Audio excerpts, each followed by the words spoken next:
Oui, merci, Monsieur le Président. Au nom de mon groupe, d'abord, je suis très content d'être ici aujourd'hui et que finalement, nous avons devant nous la Commission Barroso II. Je pense que c'est bien parce qu'on met fin maintenant à une période qui est mauvaise et qui était mauvaise pour l'Union européenne. Avoir pas de commission avec des vrais pouvoirs pendant 6 mois, c'est une chose à ne plus répéter dans l'avenir. Surtout à un moment où on a une crise économique, financière, où il y a des grands dossiers comme le changement climatique, Copenhague, etc. En tout cas, l'expérience que moi j'ai, c'est que dans l'avenir, il ne faut plus répéter cela, qu'il y a des périodes sans gouvernance réelle par la Commission pendant une période aussi importante des 6 mois. Et donc, moi, j'espère que cette Commission peut démarrer le plus vite possible dès que nous avons voté. De notre côté, Monsieur le Président de la Commission, nous avons 3 choses. Nous attendons 3 choses de votre part. D'abord, que cette nouvelle Commission soit le moteur de l'Union européenne, ce qui, selon nous, n'a pas été le cas les 5 dernières années.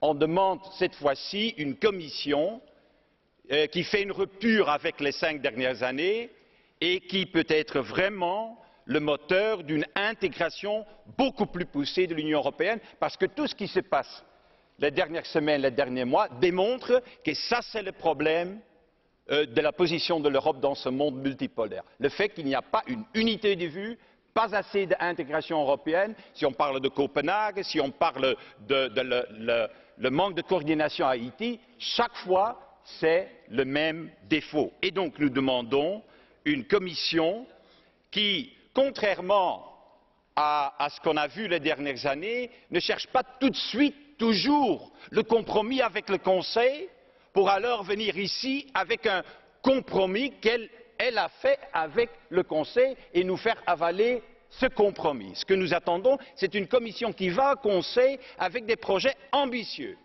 même si on sait d'avance qu'elle ne va pas obtenir à 100% raison, et qui vient alors ici pour avoir un allié de poing avec le Parlement européen afin de convaincre le Conseil. Deuxième chose qu'on attend de la Commission, et je vais répéter ce qui a déjà été dit par M. Schulz, mais je crois que c'est important, que c'est une Commission qui travaille comme un collège. Un président de la Commission qui est fort, c'est bien, mais un collège, une Commission qui est fort et qui a une cohésion est indispensable et est encore beaucoup plus important.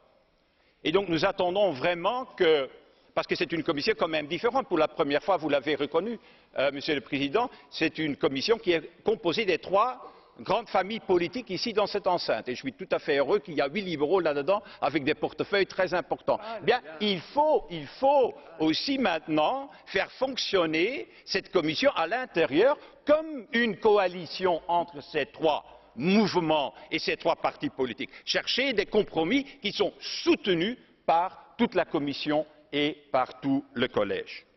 Et puis, 3e élément, la tâche principale de cette Commission, selon nous, c'est naturellement combattre la crise économique, et je crois que la tâche la plus importante, c'est de venir le plus vite possible au Parlement et au Conseil avec une stratégie crédible pour l'Europe 2020. C'est ça la tâche la plus importante. Et là, soyez ambitieux, Monsieur le Président de la Commission.